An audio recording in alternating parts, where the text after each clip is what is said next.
21 বছরের রেকর্ড ভাঙল শীত। 4 ডিগ্রিতে নামবে তাপমাত্রা। 5টি শৈত্যপ্রবাহের অশনি সংকেত। আসসালামু আলাইকুম। হাড় কাঁপানো শীতে জবু থবু পুরো দেশ। তবে এবারের শীত যেন একটু বেশি অস্বাভাবিক। আবহাওয়া অধিদপ্তর বলছে, গত 21 বছরের ইতিহাসে দিন ও রাতের তাপমাত্রার পার্থক্য এবারের মতো এতটা কম কখনো দেখা যায়নি। রাজধানীতে আজ রেকর্ড করা হয়েছে মৌসুমের সর্বনিম্ন তাপমাত্রা। কেন এবারের আবহাওয়া এমন আচরণ করছে, আর সামনেই কি আসছে আরো বড় বিপদ? বিস্তারিত থাকছে প্রতিবেদনে।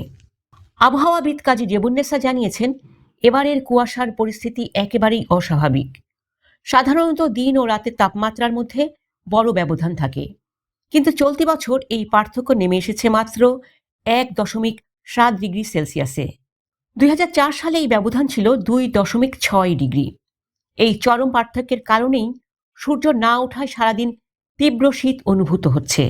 আকাশ কুয়াশায় ঢাকা থাকায় সূর্যের আলো ভূপৃষ্ঠে বেশিক্ষণ স্থায়ী হতে পারছে না। রাজধানী তাপমাত্রা আজ আরও কমে দাঁড়িয়েছে 12.5 ডিগ্রি সেলসিয়াসে, যা চলতি মৌসুমের সবচেয়ে কম। এদিকে দেশের সর্বনিম্ন তাপমাত্রা 9 ডিগ্রি রেকর্ড করা হয়েছে নওগাঁ, পাবনা ও রাজশাহীতে। আবহাওয়া অফিস সতর্ক করেছে যে পুরো জানুয়ারি মাস জুড়েই শীতের এই দাপট অব্যাহত থাকবে। এই মাসে দেশে অন্তত 5টি শৈত্যপ্রবাহ বয়ে যেতে পারে, যার মধ্যে 1 থেকে 2টি হবে চরম বা তীব্র প্রকৃতির। ফলে তাপমাত্রা 4 ডিগ্রি সেলসিয়াসে নেমে আসার প্রবল সম্ভাবনা রয়েছে। তীব্র কুয়াশার কারণে সড়ক, নৌ এবং আকাশপথে যোগাযোগ ব্যবস্থা ব্যাহত হতে পারে বলে সতর্ক করা হয়েছে। বিশেষ করে রাজশাহী, কুড়িগ্রাম, যশোর এবং চুয়াডাঙ্গা সহ উত্তরের জেলাগুলোতে মৃদু শৈত্যপ্রবাহ শুরু হয়েছে, যার আরও কয়েকদিন স্থায়ী হতে পারে। বৃষ্টি না হওয়া পর্যন্ত কুয়াশা কাটার কোনো লক্ষণ নেই বলে জানিয়েছেন আবহাওয়াবিদগণ।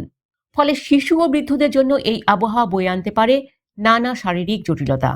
আপনার এলাকায় শীত কেমন পড়ছে? এই হাড় কাঁপানো শীতে জনজীবন কতটা ব্যাহত হচ্ছে তা আমাদের কমেন্টে জানান। শীতের সবশেষ আপডেট এবং আবহাওয়ার পূর্বাভাস সবার আগে পেতে আমাদের চ্যানেলটি সাবস্ক্রাইব করে বেল আইকনটি বাজিয়ে দিন।